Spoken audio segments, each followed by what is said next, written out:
ನೌಕರರ ಪಿಎಫ್ ಹಣವೇ ಗುಳುಮಾಗಿದೆ. ಸೊಸೈಟಿಯಲ್ಲಿ ಠೇವಣಿ ಮಾಡಿದ್ದ 70 ಕೋಟಿ ಹಣ ಮಾಯವಾಗಿದೆ. ಹೀಗಾಗಿ ಠೇವಣಿ ಮಾಡಿದವರು ಆತಂಕಕ್ಕೆ ಒಳಗಾಗಿದ್ದಾರೆ. ಹಾಗಾದ್ರೆ ಏನಿದು ಘಟನೆ? ಯಾರು ಯಾರಿಗೆ ವಂಚನೆ ಮಾಡಿದ್ರು ಅಂತೀರಾ? ಡೀಟೇಲ್ಸ್ ಇಲ್ಲಿದೆ. ಇಪಿಎಫ್ಒ ಸೊಸೈಟಿಯಲ್ಲಿ 70 ಕೋಟಿ ದುರುಪಯೋಗ ಆರೋಪ. ಸೊಸೈಟಿಯಲ್ಲಿ ಹಣ ಠೇವಣಿ ಇಟ್ಟಿದ್ದವರಿಗೆ ಶಾಕ್. ಸೊಸೈಟಿಯ ಸಿಇಒ, ಅಕೌಂಟೆಂಟ್ ವಿರುದ್ಧ ದೂರು. ವಿದೇಶಕ್ಕೆ ಹಾರಲು ರೆಡಿಯಾಗಿದ್ದ ಸಿಇಒ ವಶಕ್ಕೆ.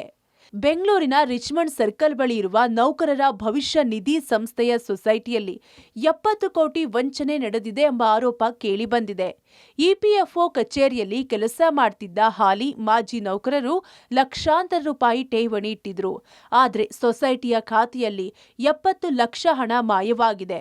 ಇಪಿಎಫ್ಒ ನೌಕರರ ಕ್ರೆಡಿಟ್ ಕೋ ಆಪರೇಟಿವ್ ಸೊಸೈಟಿಯ ಸಿಇಒ ಗೋಪಿನಾಥ್ ಹಾಗೂ ಲೆಕ್ಕ ಪರಿಶೋಧಕ ಜಗದೀಶ್ ಸೊಸೈಟಿಯ ಹಣವನ್ನ ದುರ್ಬಳಕೆ ಮಾಡಿಕೊಂಡಿದ್ದಾರೆ ಎಂದು ಆರೋಪಿಸಲಾಗಿದೆ.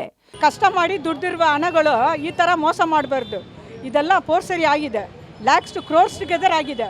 ಇದೆಲ್ಲ ಕೇಳುವರೆಲ್ಲ ಹೇಳುವರೆಲ್ಲ ಅವ್ರವ್ರ ಪಾಟಿಗೆ ಬರ್ತಾರೆ ಹೋಗ್ತಾರೆ, ಏನೇನೋ ಮಾತಾಡ್ಕೊಂಡು ಆ ಸೊಲ್ಯೂಷನ್ ಏನು ಅಂತ ಹೇಳಿ ಅದು ಹುಡುಕ್ಲಿಕ್ಕೆ ಅವ್ರಿಗೆ ಇದಾಗ್ತಾ ಇಲ್ಲ.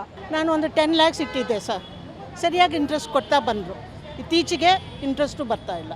ಎಲ್ರದ್ದು ದುಡ್ಡು ಏನು ಮಾಡಿದ್ದಾರೆ ಅಂತಲೇ ಗೊತ್ತಿಲ್ಲ, ಯಾರ ಜಾಬ್ಗೆ ಸೇರಿದೆ ಅಂತ ಗೊತ್ತಿಲ್ಲ. ಅದರಲ್ಲಿ ಸಿಇಒ ಇದ್ದಾರೆ, ಡೈರೆಕ್ಟರ್ಸ್ ಇದ್ದಾರೆ, ಎಲ್ಲರೂ ಇದ್ದಾರೆ. ಬೇಸ್ಡ್ ಆನ್ ದಟ್ ಆ್ಯಂಡ್ ಈ ಸೊಸೈಟಿ ನಾವು 32 ವರ್ಷದಿಂದ ಕೆಲಸ ಮಾಡಿದ್ದೀವಿ. ಅಷ್ಟೊಂದು ಚೆನ್ನಾಗಿ ನಡೆಸ್ತಾ ಇದ್ದೀವಿ. ವಿತ್ ದಟ್ ಇನ್ ಮೈಂಡ್ ನಾವು ಇದು ಡೆಪಾಸಿಟ್ ಮಾಡಿದ್ದು. ಹಣ ಕಳೆದುಕೊಂಡ ಸುಮಾರು 40ಕ್ಕೂ ಹೆಚ್ಚು ಮಂದಿ ಕಬ್ಬನ್ ಪಾರ್ಕ್ ಪೊಲೀಸ್ ಠಾಣೆಯಲ್ಲಿ ದೂರು ನೀಡಿದ್ದಾರೆ. 70 ಕೋಟಿ ಹಣವನ್ನ ವಂಚನೆ ಮಾಡಿ ಸೊಸೈಟಿ ಸಿಇಒ ಗೋಪಿನಾಥ್ ಅಮೆರಿಕಕ್ಕೆ ಹೋಗಲು ಪ್ಲಾನ್ ಮಾಡಿಕೊಂಡಿದ್ರು. ವಿಷಯ ತಿಳಿದು ಹಣ ಕಳೆದುಕೊಂಡವರು ಕಬ್ಬನ್ ಪಾರ್ಕ್ ಪೊಲೀಸ್ ಠಾಣೆಯಲ್ಲಿ ಜಮಾಯಿಸಿ ದೂರು ನೀಡಿದ್ರು.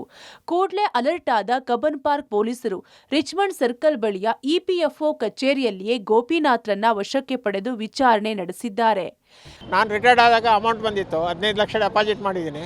ಇಲ್ಲೆಲ್ಲ ನೋಡಿದ್ರೆ 70ರಿಂದ 80 ಲಕ್ಷ ಫ್ರಾಡ್ ಮಾಡಿ ಬೇರೆ ಕಡೆ ಪ್ರಾಪರ್ಟಿ ಮಾಡಿ RR ನಗರದಲ್ಲಿ ಮನೆ 6 ಕೋಟಿ ತಗೊಂಡು ಇದರಲ್ಲಿ ಬೇರೆ ಅವರ ಹಳ್ಳಿನಲ್ಲಿ ಪ್ರಾಪರ್ಟಿ ಎಲ್ಲ ಮಾಡಿದ್ದಾನಂತೆ. ನಮಗೇನು ದುಡ್ಡು ಬರೋದೇ ಡೌಟ್ ಆಗಿಬಿಟ್ಟಿದೆ. ಅದರಿಂದ ಇಲ್ಲಿಗೆ ಬಂದಿದ್ದೀವಿ. ಸ್ಟಾಫ್ ಸೊಸೈಟಿಲಿ ಸುಮಾರು 70 ಕೋಟಿ ಅವ್ಯವಹಾರ ಆಗಿದೆ ಅಂತ ಸುದ್ದಿ. ಸುಮಾರು ಜನಕ್ಕೆ ನಾವು 3-4 ವರ್ಷದಿಂದ FD ಕೊಟ್ಟಿದ್ದು ವಾಪಸ್ ಕೇಳ್ತಾ ಇದ್ದು, ಇನ್ನೂ ಕೊಟ್ಟಿಲ್ಲ ಇದುವರೆಗೂ. ಸೊ ಈಗ ಕೇಳಿದ್ರೆ ನಮ್ಮ ಹತ್ರ ದುಡ್ಡು ಇಲ್ಲ ಅಂತ ಹೇಳ್ತಾ ಇದ್ದಾರೆ. ಸೊ ಎಲ್ಲೋಯ್ತು ಅಂತ ಕೇಳಿದ್ರೆ ಯಾರೋ ಅಲ್ಲಿ ಸ್ಟಾಫ್ ಅಕೌಂಟೆಂಟ್ ತಗೊಂಡು ಹೋಗಿದ್ರು ಅಂತ ಹೇಳ್ತಿದ್ದಾರೆ. ಸಿಇಒ ಅಥವಾ ಪ್ರೆಸಿಡೆಂಟ್ ಅವ್ರಿಗೆ ಗೊತ್ತಿಲ್ಲದೆ ಆ ದುಡ್ಡು ತಗೊಂಡೋಗೋಕ್ಕೆ ಸಾಧ್ಯನೇ ಇಲ್ಲ. ಅವ್ರು ನಮಗೆ ಗೊತ್ತಿಲ್ಲ ಅಂತ ಹೇಳ್ತಿದ್ದಾರೆ. ಈ ಸೊಸೈಟಿಯಲ್ಲಿ 300ಕ್ಕೂ ಹೆಚ್ಚು ಜನ ಮಾಜಿ ನೌಕರರು, ಹಾಲಿ ನೌಕರರು, ಲಕ್ಷಾಂತರ ರೂಪಾಯಿ ಹೂಡಿಕೆ ಮಾಡಿದವರು, ಮಕ್ಕಳ ಮದುವೆ, ಮನೆ ನಿರ್ಮಾಣ, ಇತರೆ ಕೆಲಸಗಳಿಗೆ ಗ್ರ್ಯಾಚ್ಯುಟಿ ಹಣವನ್ನ ಉಳಿಸಿಕೊಂಡಿದ್ರು. ಸೊಸೈಟಿಯಲ್ಲಿ ಹಣ ಮಾಯವಾಗಿರೋದು ಕಂಡು ಆತಂಕಕ್ಕೆ ಒಳಗಾಗಿದ್ದಾರೆ.